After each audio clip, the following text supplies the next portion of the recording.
Hey loves, welcome back to my channel, or welcome to my channel if this is your first time here. My name is Day, and if you like videos like this one, go ahead, subscribe, join the lovely family. You're gonna love it here. And for those of you who have been here, thank you guys so much for coming back to see me. So in today's video, we are gonna be digging into some of the questions that you guys have been asking me. You guys know that I typically do not make videos about like myself. Like usually if I'm making a video on this channel, it's about how it can better your life, maybe your hair journey.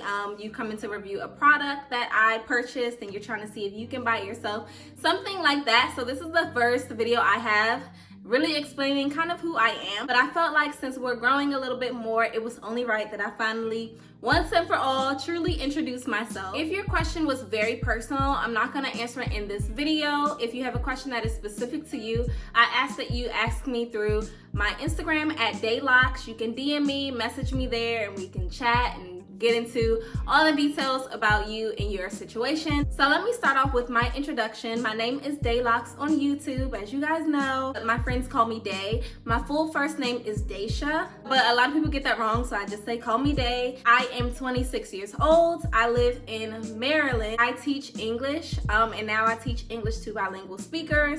And I also have 2 children and a husband. I first got into YouTube because I'm a YouTube watcher, like I love YouTube. So I figured if I'm gonna spend so much time on YouTube, why not make my own YouTube? I just started being like really consistent on YouTube within like the past 6 months. I created a channel a couple years ago, never really did it. And then the summer I was like, I'm gonna record my lock journey. And a couple months later I was like, I'm gonna record some of the things that I purchased in case someone else needs to see some of these videos. Here we are a few months later, and I'm so excited about our growth. With that being said, let me get into some of the specifics. So one question someone asks me is, how am I able to do YouTube and stay so consistent and not go missing for several months? I'm the type of person that once I'm invested in something, I'm not really like on and off. Either I'm gonna do it or I'm not gonna do it. And YouTube was one of those things that I said to myself, if I'm gonna start it, I'm gonna do it. The only way that you are able to grow is through your consistency. That's something that I had to learn, the hard way. I noticed the more that I upload, the more that I am providing people with quality content,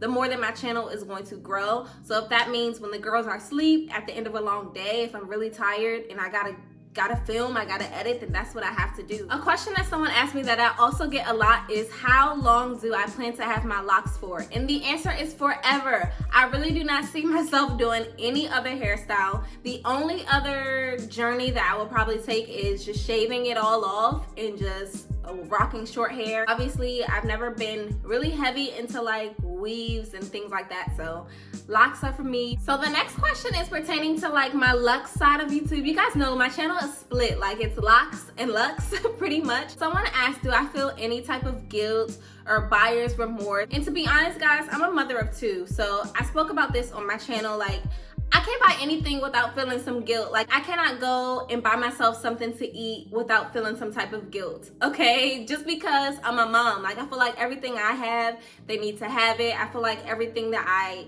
do has to be like a sacrifice. I had to get over that. That's something that my husband is constantly reminding me of. YouTube is like a second job to me, on top of being a mother, on top of being an educator, on top of being a wife. So absolutely, some of that revenue that I'm making, I'm gonna be able to do something for myself that I enjoy. The next question is, are locks heavy as they get long? Do they feel like box braids? Thinking about my last journey when I had my locks for about 5 years, they were not heavy at all. They do pull a little bit on your edges and things like that, especially when they are wet. It definitely depends on how thick your hair is though. Like, I naturally don't have thick hair, but I'm sure someone with really, really thick hair, their locks will probably be a lot more heavy on their scalp than mine are. So, do I have a lock envy? I used to have lock envy. I really did. It was really bad at some points. Like, I would get really discouraged in my journey. Like, why can't my hair just look like someone else's? Like, why isn't my hair thick? Why isn't it down my back? Why didn't my mom give me locks when I was 4 years old so I can have like Rapunzel hair? Like, I used to have all these thoughts, but I think that one way you can cope with that is just realizing that you have got to work with what you got.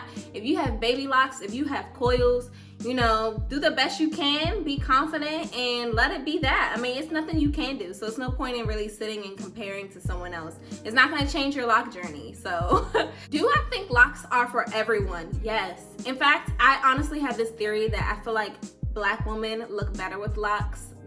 Of course I'm biased, all right? I'm a Black woman with locks, so of course I'm gonna think this, But I really do feel like the lock journey can teach everyone something. I always used to tell people that I feel like some people should get locks at one point in their lives. Like, if you don't do anything else, just take a few years of your life and go through the lock journey, because it will teach you so much.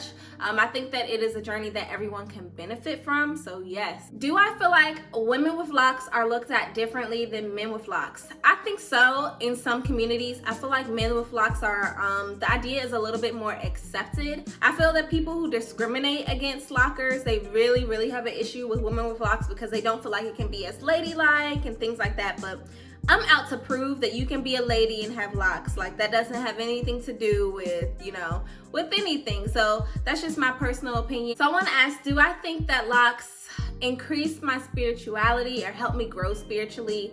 And I do. I'm the type of person, guys, I think everything is spiritual, like literally, like my husband will tell you. So I do think there is a connection to your hair and your spiritual journey. I really can't say too much more about that because it's just kind of something that once you experience it, you experience it. I don't think it gives you powers or anything of that nature, but I think it just gives you more of a presence within your own spiritual growth. I definitely experienced that my first lock journey because it was around the same time that I had given my life to Christ that I started my locks. So that connection was very strong there. And in this journey, I started my lock journey a couple months after my daughter was born. So it kind of had like a spiritual connection in that point of my life. So it's always been spiritual to me. It's always more than a hairstyle to me. What is the longest that I want my locks to be? Down to the floor, like down to the floor. I could be walking and my hair will be dragging, but I don't think I'm the type of person that my hair has the capacity to grow that long. I know myself. There's some people whose hair will never stop growing. I think that my hair will stop at a certain length, and I will be okay with that. I want to ask, why does the term ugly stage exist? And this is in terms of the lock community. That term, I feel like, is coming from a place where people just were not accepting black hair. There was a long time period where black hair was just considered ugly, It's nappy, you need to do something with that, you need to wrap it up, you need to press it, So the closer you get to exposing like the true texture, the black hair texture, a lot of people are uncomfortable with that. So that's why they call it the ugly stage. And I'm not gonna sit here and pretend like the whole starter lock process is something that is easy to deal with. It's not, because your hair kind of goes through a stage of not being tamed. But I never call it the ugly stage of anything. Like, never. Starter lock stage, beginning stage, but never ugly, because that's just not what we're going through. It's a process. It's not ugly. It makes me so angry, because a lot of people, I feel like why they don't jump into just getting natural hair in general, because they feel like, oh, I'm gonna be ugly now. It's just like, how can you be ugly with the hair that God gave you, So don't get me started, girl. Do not get me started. Someone asked if I had a favorite designer wallet, and honestly, guys, I don't even have a designer wallet. I have a coin purse by Louis Vuitton. I would definitely recommend the small coin purse. It's really inexpensive in comparison to some of the other wallets, or even a key pouch. $200 there, and you can just keep that forever. If it's like 20 plus cards, I think that would be a perfect opportunity for someone who wants to buy something luxury but doesn't really want to like spend a whole lot of money. Definitely the key pouch. Okay, so that was pretty much all of the general questions that I feel like can kind of relate to everyone. I hope that I was able to answer something, specific to some people, but like I said previously, if you have a specific question that only pertains to you, please feel free to DM me on Instagram at @locs. Thank you guys for your support. I really do appreciate it, and I will see you all in my next video. Bye.